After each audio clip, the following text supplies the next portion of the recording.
Welcome to Washington Today on C-SPAN Radio for Monday, July 7, 2025. The White House pushes back on suggestions that the Trump administration budget cuts hampered the National Weather Service warnings to victims in the path of the deadly floods in Texas, including children at a camp along the river.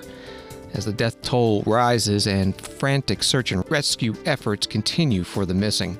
Senator Ted Cruz, Republican of Texas, tells how his daughters were at a camp along the same river just a couple of weeks ago.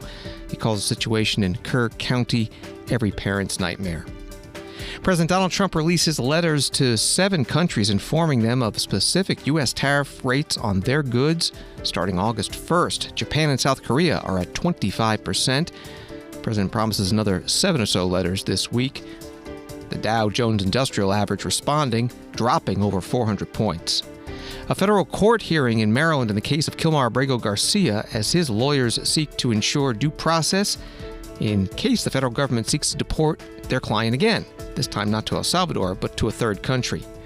Justice Department says the late convicted sex offender Jeffrey Epstein committed suicide and did not keep a client list and did not try to blackmail anyone, confirming what investigators found years ago, but contradicting what some have believed. And Israeli Prime Minister Benjamin Netanyahu is in Washington meeting with President Trump, discussing the wars against Hamas and Iran. Texas Tribune writes that the number of people killed by flooding in central Texas increased to 90 by Monday morning as emergency officials continue searching through snapped trees and wrecked homes for people who remain missing, and clouds threaten to dump more rain across the region. Camp Mystic, a Christian camp that has been a summertime retreat for generations of Texas girls, confirmed Monday that 27 of its campers and counselors had died in the flash floods that surged through Kerrville early Friday during a deluge of rainfall. Among the dead was the camp's director, Richard Dick Eastland. Local officials said in a news conference that 10 campers and 1 counselor were still among those unaccounted for. That was from the Texas Tribune. White House Press Secretary Caroline Leavitt opened a White House news conference today with details on the federal response and criticism of Democrats who have said Trump administration policies made the disaster worse. Moments ago, the Department of Homeland Security provided an update that 91 innocent souls have now perished. Everyone here at the White House, including the President of the United States, is praying for the victims' families and friends during this unimaginable time. President Trump swiftly signed a major disaster declaration for Kerr County, Texas, to ensure our heroic first responders have every resource they need in the relief and recovery efforts. Secretary of Homeland Security Kristi Noem traveled to Texas over the weekend, and the entire Trump administration is working hand in glove with state and local officials to provide every assistance available. The situation on the ground remains dangerous, and there could be additional public safety threats with potential incoming heavy rain. So we encourage everyone in the area to remain vigilant, listen to all warnings, and respond accordingly. Unfortunately, in the wake of this once-in-a-generation natural disaster, we have seen many falsehoods pushed by Democrats such as Senator Chuck Schumer and some members of the media. Blaming President Trump for these floods is a depraved lie, and it serves no purpose during this time of national mourning. Here are the facts. In the lead up to this tragic natural disaster, the National Weather Service did its job. Despite unprecedented rainfall, the National Weather Service executed timely and precise forecasts and warnings. On July 3rd, the National Weather Service office in Austin, San Antonio, Texas, conducted forecast briefings for emergency management in the morning and issued a flood watch in the early afternoon. Flash flood warnings were also issued on the night of July 3rd and in the early morning of July 4th, giving preliminary lead times of more than 3 hours before flash flooding conditions occurred.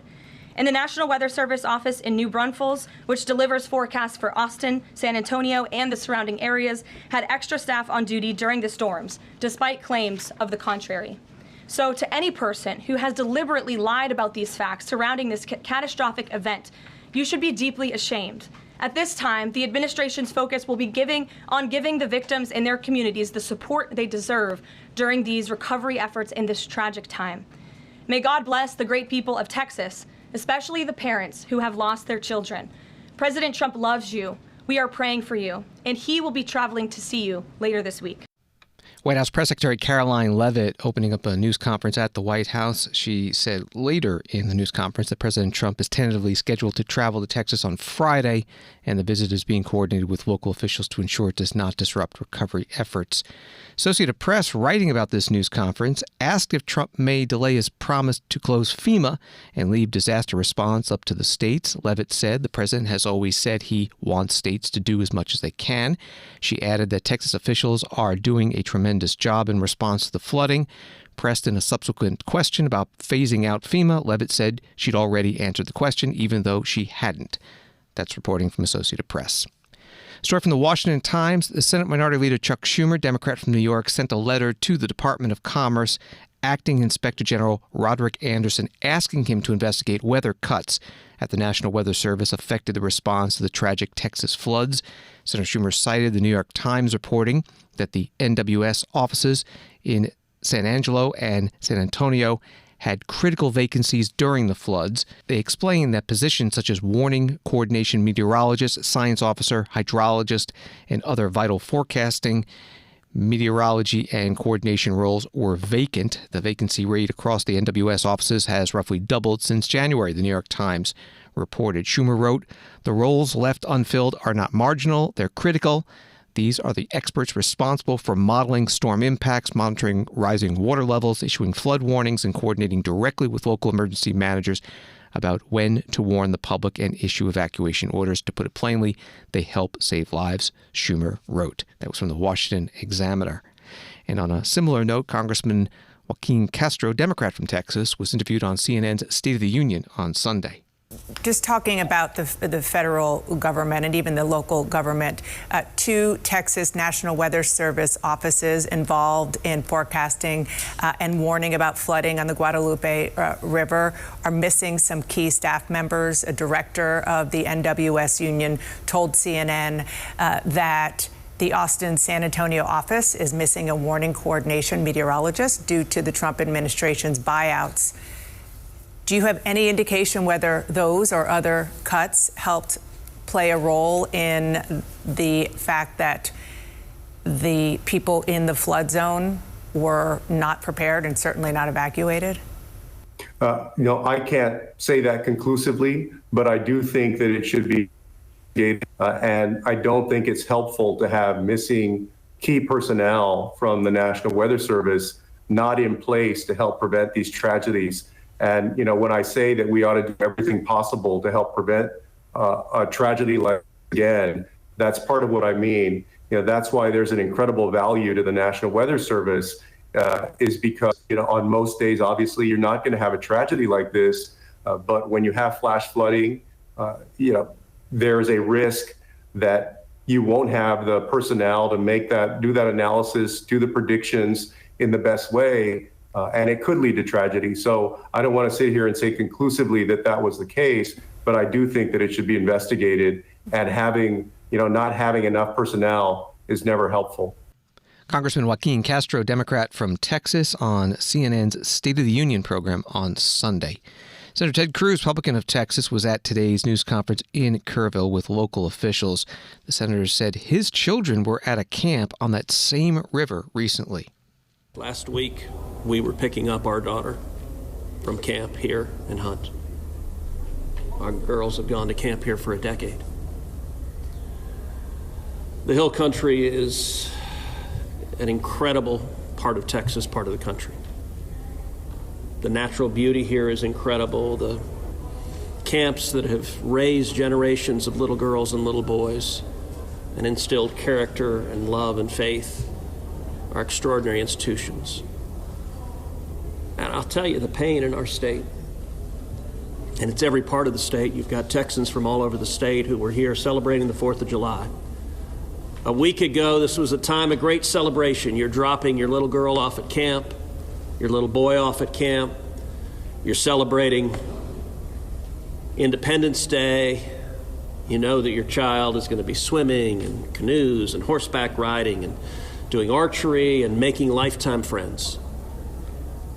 And then suddenly it turns to tragedy. For the last several days, I've spoken to multiple parents scared out of their mind. Do you know anything? Where is my daughter? There's still 10 girls and 1 counselor from Camp Mystic that are unaccounted for.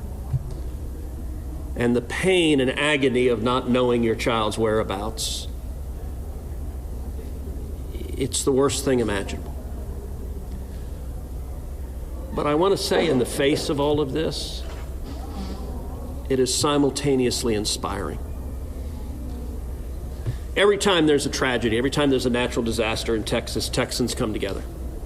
Texas is a big state. We got 31 million people, and we have hurricanes, we have tornadoes, we have wildfires.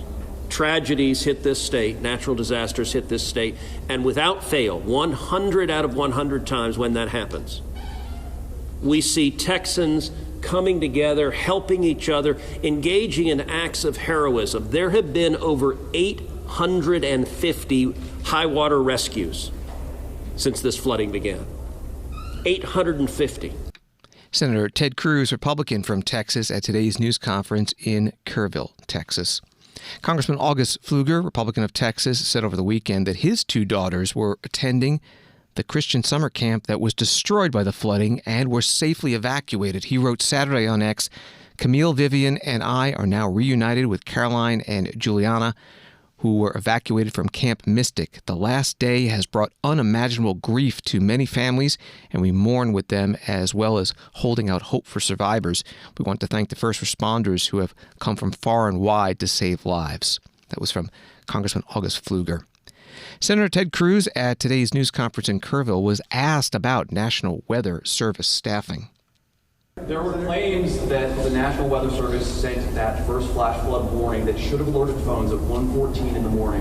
But we have a federal public database maintained by PBS Warn, that says the first emergency alert wirelessly here in this area to Kerr County was not until after 9 a.m. That was more than 4 hours after the severe flooding had come to this area. Did you know that? Have you seen that? And what's your response, knowing the state and cuts to the NWS in recent months by this administration? So I don't know the source for what you're saying. All of the public reporting I've seen is that there were 2 alerts that went out, one just after 1 a.m., one after 4 a.m.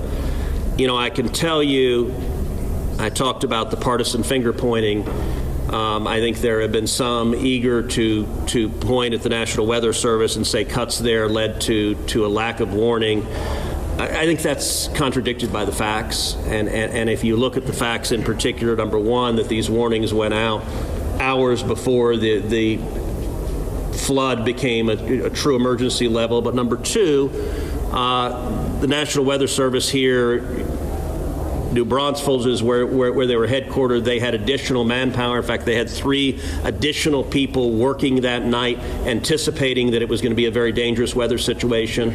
I also think it's worth noting that the National Weather Service Union, which has been very critical of the DOGE cuts, has publicly said that they don't believe that the reduction in staffing had any impact whatsoever on their ability to warn of this event. And so, look, I think it is reasonable over time to engage in a retrospective and say at every level what could have been done better, because all of us would want to prevent this horrific loss of life. But I think just immediately trying to use it for either side to attack their political opponents, I think that's cynical and not the right approach, particularly at a time when we're dealing with a crisis and we're dealing with grief. But does this make you question whether there should be cuts at the National Weather Service and FEMA? I know you've been supportive of FEMA. Look, I am very supportive of FEMA. I'm very supportive of the National Weather Service. They both perform essential roles, and I think it is critical at every federal agency, particularly when you're dealing with public safety, that we make sure that critical roles are maintained. That's a longer and broader discussion, but as I said, everything from the public evidence indicates that was not a contributing factor to what occurred here. Senator Ted Cruz, Republican of Texas, at a news conference today in Kerrville, Texas, with local leaders talking about the response to the floods. In Washington, the Federal Communications Commission Chair, Brendan Carr, spoke about the federal response to the flooding in Texas. It was at the start of an FCC Public Safety and Homeland Security Bureau roundtable on promoting resiliency during hurricane season by focusing on collaboration between communications service providers, electric utilities, and emergency management officials. Obviously, we want to start with a a recognition of the power and the tragedy that can come from natural disasters, including what we saw the last couple of days in Texas. Just truly heartbreaking stories. Incredibly grateful for the first responders that are out there. There's been unbelievable stories already of the U.S. Coast Guard performing a tremendous number of rescues, of camp counselors, stepping up, just kids, helping other kids. So my heart goes out to everyone that's affected by that. The FCC obviously is monitoring the situation from a communications perspective.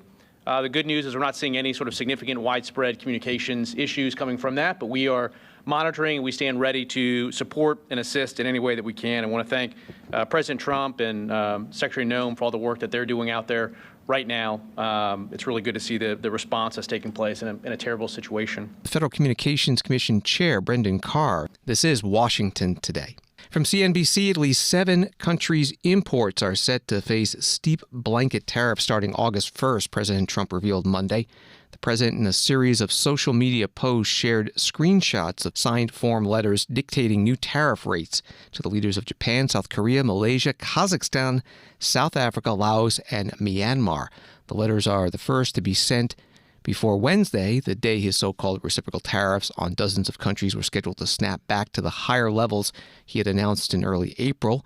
The White House Press Secretary Caroline Leavitt suggested that 14 letters will be sent out Monday, with even more set for the coming days. She also said that Trump would sign an executive order to delay the Wednesday deadline until August 1st. That was from CNBC.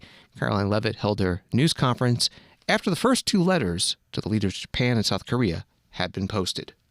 Bessent said yesterday that countries will boomerang back to the April 2nd tariff level starting August 1st. Why did the president decide to have those tariffs not take effect Wednesday as originally scheduled?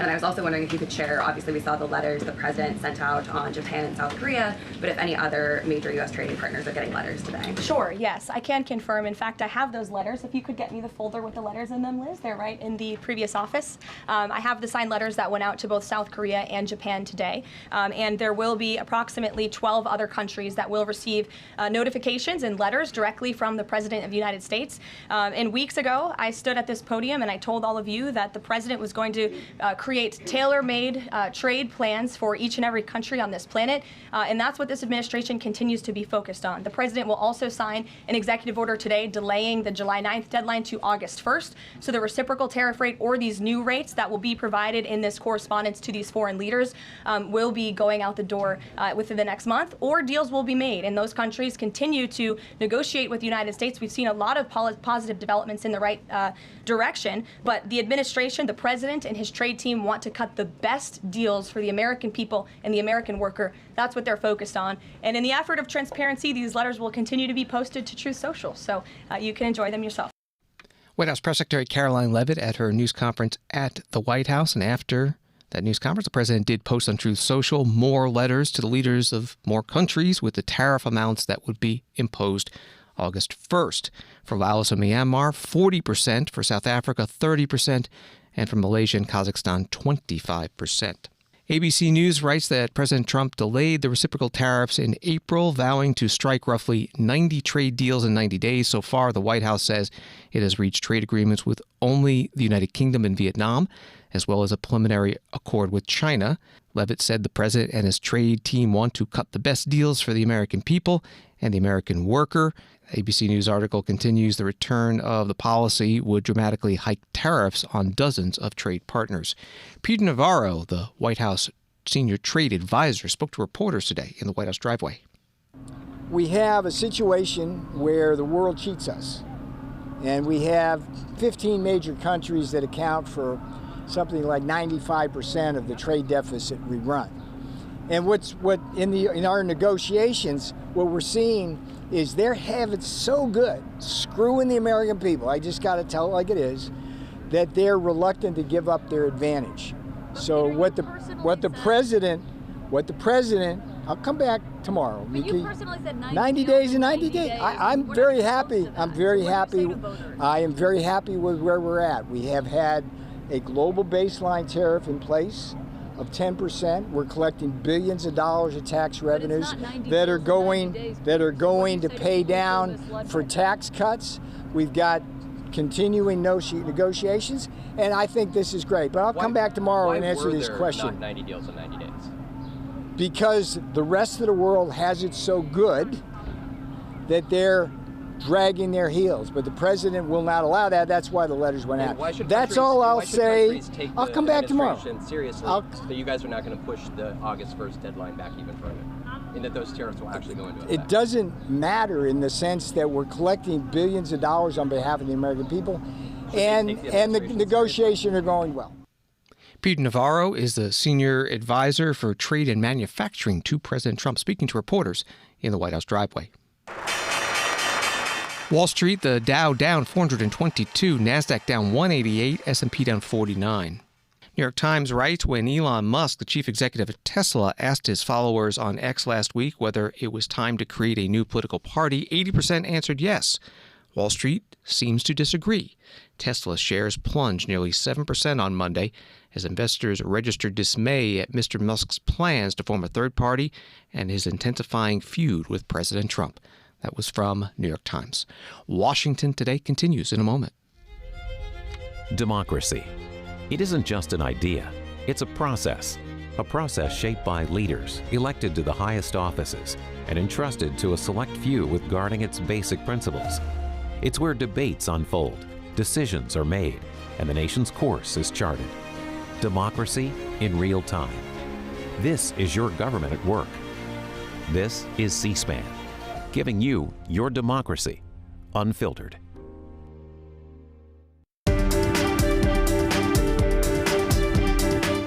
Welcome back to Washington Today, available as a podcast on the free C-SPAN Now mobile app and wherever you get your podcasts. From Associated Press, the U.S. government would initiate deportation proceedings against Kilmar Abrego Garcia if he's released from jail before he stands trial on human smuggling charges in Tennessee. A Justice Department attorney told a federal judge in Maryland on Monday. The disclosure by the lawyer contradicts statements by spokespeople for the Justice Department and the White House, who said last month that Abrego Garcia would stand trial and possibly spend time in an American prison before the government moves to deport him. That was from Associated Press. Kilmar Abrego Garcia's lawyer, Simon Sandoval Moshenberg, spoke to reporters after today's hearing outside Federal District Court in Greenbelt, Maryland. The last time that Kilmar Abrego Garcia was put on an airplane, he did not know where that airplane was flying to until it landed at the airport in El Salvador. What we're trying to do here is to make sure that that doesn't happen again a second time.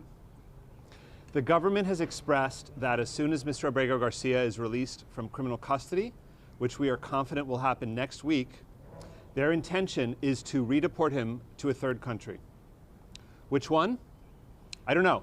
It's now been 2 hearings at which they've reiterated that and stated that, and yet they've declined or said that they don't know which country. So for about the 5th or 6th time in this case, the government is trying the trick of sending its lawyers into court with inadequate information, with insufficient information, right? Under the Convention Against Torture, Kilmar Abrego Garcia has the right to not be sent to a country in which he will suffer torture, but also to not be sent to a country that will in turn immediately redeport him to El Salvador, where he will again be imprisoned and seek out and tortured there in the manner that he described in his amended complaint. This time, Judge Zinnes was not willing to let the government lawyers get away with saying, we don't really know, we don't know where he's going to be sent, we don't know what the plan is. And so what she ordered is that on Thursday afternoon, a Department of Homeland Security official is going to have to come before this court and answer questions and tell the court what the actual plan is for Mr. Abrego Garcia. If they want to deport him to a third country, they need to name that country, and they need to describe the process by which they're going to give him due process, which is to say, an opportunity to state a defense, to raise a case before an immigration judge as to why he shouldn't be sent to whatever that third country is. If the government already has a plan for due process and they articulate that to the court, Judge Zinnes said, that's fine. Okay, I'll be fine with that. But if the government does not have a plan to provide Mr. Abrego Garcia with due process, then Judge Zinnes is going to have to order that he be given that due process. So all of that is in service of making sure that they don't do the same thing twice, which is to say put them on a plane without any notice of where that plane is going. Simon Sandoval Moschenberg, attorney for Kilmar Abrego Garcia, speaking to reporters outside Federal District Court in Greenbelt, Maryland. The judge in the case, Paula Zinnes, also denied the Justice Department's motions to dismiss Abrego Garcia's lawsuit over his mistaken deportation to El Salvador. And WBFF TV, Fox in Baltimore, writing, Judge Zinnes questioned the government's initial claim that it lacked the power to produce Garcia, only to do so 6 days later. It's illogical, she said. And Judge Zinnes voiced frustration over the lack of information from the government regarding potential removal plans. It's like trying to nail Jell-O to a wall, she said. Before today's hearing, supporters of Kilmar Abrego Garcia held a rally outside the courthouse that was organized by the group CASA and featured activists, union leaders, and elected officials. My name is Delegate Ashanti Martinez, and I have the honor and privilege of representing Prince George's County, as well as serving chair of the Maryland Legislative Latino Caucus. We're gathered here today because justice is on trial. Because a Maryland man, a father, a husband, a neighbor, is being dragged into a legal and political storm that threatens the very principles this nation claims to stand for. Kilmar Abrego Garcia is a Maryland man, not a gang member. He is not a threat. He is not a flight risk. He is not a criminal. He's a Prince Georgian, a man who's raising his family here, paying his taxes and contributing to the fabric of this state like so many other hardworking immigrants who call Maryland home. Let's be clear.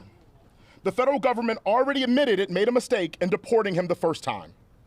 Now, instead of correcting course, they want to move the goalpost to try him in Tennessee, far away from his home, his legal support, and the community that knows him and stands with him. Those are the people you see here today. Yes. Yes. And you might ask yourself, why?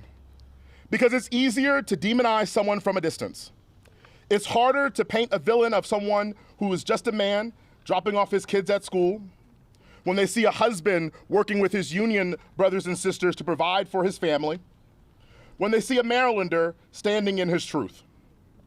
And I'll be honest, as chair of the Maryland Legislative Latino Caucus, I could not stand in silence. I want to tell you, each and every one of you, that we are here standing with Kilmar because any day it could be one of us that is now standing on trial, having to defend our rights here as citizens, as neighbors, as Marylanders. We have an obligation to due process. Yes. And so this administration, we simply ask, bring Kilmar home. That's right. Yes. Stop the terror through ICE and the unlawful, unconstitutional actions that have been taking place, because this is America. We have rules, we have process. And every single day, this administration continues to put an assault on all the things that we know normal. Shame, shame, shame. Thank you. Maryland State Representative Ashanti Martinez, a Democrat, at a rally for Kilmar Abrego Garcia outside federal court in Greenbelt, Maryland today. It's a story from USA Today. An armed man was killed after exchanging fire with law enforcement officers at a Texas Border Patrol facility on Monday. The Department of Homeland Security confirms to USA Today 2 officers and 1 Border Patrol employee suffered injuries in the incident, including 1 shot in the knee, the spokesperson said. The FBI is investigating. U.S. Border Czar Tom Homan spoke to reporters today in the White House driveway. One question he got was about the immigration and border security provisions and funding in the budget reconciliation bill that President Trump signed into law on Friday, what's been called the One Big Beautiful Bill. Tom, can you talk about the Big Beautiful Bill and what sort of money you're going to see for the border, when, what you think you can use it for? Well, it's going to reduce a lot of things. As far as the border, it's going to continue the border barriers, border walls. Border walls work. Every place to build a wall, illegal immigration is decreased, illegal drug flow is decreased. And not just border walls, it's going to buy more river buoys. River buoys are very effective. And it's also going to give the technology we need on the southern border. In the existing wall and the new wall. When President Biden came in office, not only did he stop building the wall, he stopped putting the technology in the existing wall that does a lot of good things. It gave Border Patrol agents the ability to talk to one another, because a lot of dead zones on the border, that's an officer safety issue. don't want to get into specifics, it's law enforcement sensitive, but the technology on that wall helps us to realize when someone's approaching the wall, someone climbs the wall. So we need that technology there. It's a border wall system. So we're going to continue the wall building. We're going to continue the technology within that wall, and the technology also for port of entries. You know, we want legal traffic, legal trade to come through the ports as quickly as possible, but we want to, of course, see as much contraband as we can. So more technology will make that happen. As far as ICE, it's a huge plus up. 10,000 more officers. ICE, look, I've been doing this since 1984. Border Patrol's been plussed up many times, and I appreciate that, and I'm supportive of that. But when Border Patrol arrest somebody, they go in detention. Then they go into immigration hearing. Then if they get ordered removed, they get removed. That's all ICE's job. So our Border Patrol got plussed up over decades, ICE didn't. So now ICE finally is getting the resources they need. And, you know, it's going to put more boots on the ground, which we need right now. I just did an interview. There's over 600,000 illegal aliens in this nation with criminal histories walking the streets. We need to find them quickly. And for those that say 3,000 a day is too much, I want to remind them, do the math. We'd have to arrest 7,000 every single day for the remainder of this administration just to catch the ones Biden released in the nation, right? We talk about 12 million illegal aliens. We've been talking about 12 million for 2 decades. We know at least 8 million were released in this country with Joe Biden, so we're well over 20 million. I'm being conservative. So more boots on the ground means we arrest more bad people and make this country safe. Borders are Tom Holman with reporters in the White House driveway. CBS News has an article. The Trump administration said Monday it will soon revoke the legal immigration status of more than 70,000 immigrants from Honduras and Nicaragua, its latest effort to curtail humanitarian programs to allow foreigners to stay in the U.S. temporarily. Department of Homeland Security said it would terminate the long-standing temporary protected status programs for Honduras and Nicaragua in early September, paving the way for those enrolled in the initiative to be at risk of deportation unless they have other legal means to remain in the U.S. Roughly 72,000 Hondurans and 4,000 Nicaraguans, many of whom arrived in the 1990s, have work permits and deportation protections under the TPS policy, according to the official termination notice published by DHS on Monday. That was from CBS News. The MAGA movement erupted in disbelief, writes Axios Monday, after top administration officials said convicted sex offender Jeffrey Epstein had not blackmailed elite figures, kept a client list, or been murdered in prison. MAGA's fundamental distrust of the deep state sparked years of conspiracy theories over Epstein's suicide in prison while facing federal sex trafficking charges. Now even declarations from movement stalwarts like Kash Patel and Dan Bongino, the top 2 officials of the FBI, are not enough to placate adherents. That was from Axios. This came up at today's White House briefing with the press secretary, Caroline Leavitt. Caroline, the DOJ and FBI have now concluded there was no Jeffrey Epstein client list. What do you tell MAGA supporters who say they want anyone involved in Jeffrey Epstein's alleged crimes to be held accountable? This administration wants anyone who has ever committed a crime to be held accountable, and I would argue this administration has done more to lock up bad guys than certainly the previous administration. And the Trump administration is committed to truth and to transparency. That's why the Attorney General and the FBI Director pledged at the President's direction to do an exhaustive review of all of the files related to Jeffrey Epstein's crimes and his death. And they put out a memo in conclusion of that review. There was material they did not release because, frankly, it was incredibly graphic and it contained child pornography, which is not something that's appropriate for public consumption. But they committed to an exhaustive investigation. That's what they did, and they provided the results of that. That's transparency. Follow up on that, sure. Caroline. Okay, so the FBI looks at the circumstances surrounding the death of Jeffrey Epstein. According to the report, this systematic review revealed no incriminating client list. So what happened to the Epstein client list that the Attorney General said she had on her desk? Well, I think if you go back and look at what the Attorney General said in that interview, which was on your network, on Fox News. Got the quote. Go ahead. John Roberts said, DOJ may be releasing the list of Jeffrey Epstein's clients. Will that really happen? And she said, it's sitting on my desk right now to review. Yes, she was saying the entirety of all of the paperwork, all of the paper in relation to Jeffrey Epstein's crimes. That's what the Attorney General was referring to, and I'll let her speak for that. But again, when it comes to the FBI and the Department of Justice, they are more than committed to ensuring that bad people are put behind bars. They have an operation going on right now called Summer Heat, which has our murder rate trending in the lowest direction in United States history. Their emphasis on violent crime and locking up violent criminals has led to the arrest of 14,000 violent criminals criminals. That's a 62% increase from the same time period last year. So this Attorney General and the FBI Director are committed to putting bad people behind bars where they belong. They promised an exhaustive review. That's what they did. For any further details, I would refer you to the Department of Justice. White House Press Secretary Caroline Leavitt at her news conference at the White House. Associated Press, writing from Tel Aviv, that Israeli Prime Minister Benjamin Netanyahu and U.S. President Donald Trump might look to take a victory lap on Monday after their recent joint strikes on Iran, hailed by both as an unmitigated success. But as they meet for the third time this year, the outwardly triumphant visit will be dogged by Israel's 21-month war against Hamas in Gaza and questions over how hard Trump will push for an end to the conflict. Trump has made clear that following the 12-day war between Israel and Iran, he would like to see the Gaza conflict end soon. The meeting between Trump and Netanyahu could give new urgency to a U.S. ceasefire proposal being discussed by Israel and Hamas, but whether it leads to a deal that ends the war is unclear. That was from Associated Press. The Prime Minister is meeting today with U.S. Special Envoy to the Middle East, Steve Witkoff, and Secretary of State Marco Rubio, and having dinner tonight at the White House with the president. So far, none of that is open to the press. President Trump on Sunday at the airport in New Jersey before returning to Washington was asked what he hoped to accomplish. What's your message going to be to Netanyahu tomorrow? Well, we're working on a lot of things with Israel, and one of the things is probably a permanent deal with Iran. In other words, they have to give up all of the things that you know so well. The attack turned out, according to every single atomic energy commission, that was a complete and total obliteration. And we had the pilots, as you know, at the White House on Friday. They were incredible. And they confirmed that. They know better than anybody, by the way, but they confirmed that. Every bomb hit its mark perfectly. And they would have to start all over again at a different location. This one was, the word I used was the correct word, obliteration. What will your message be on Gaza to Netanyahu? I think we're close to a deal on Gaza. We could have it this week.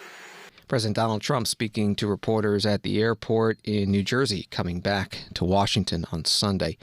The National writes that indirect negotiations in Qatar between Hamas and Israel to reach a Gaza truce and hostage deal had made progress, but the two still remain at odds over several issues as talks continue for a second day, sources told the National on Monday. Israel and Hamas appear to be in agreement on the core provisions of the proposed deal, including a 60-day truce, the release of 10 hostages held by Hamas, along with remains of another 18 who died in captivity. Negotiations on the complete end to the war and full Israeli withdrawal from the enclave will begin as soon as the proposed truce goes into effect, said the sources. Two sides also agreed on the inclusion of a plan for the armed wing of Hamas to lay down and store its arms under international supervision when a permanent ceasefire is reached, they added. That was from The National. Thanks for listening to Washington Today. Sign up for C-SPAN's evening newsletter word for word. Get the stories making headlines in Washington emailed to you every day. Subscribe at cspan.org/connect. Have a good night.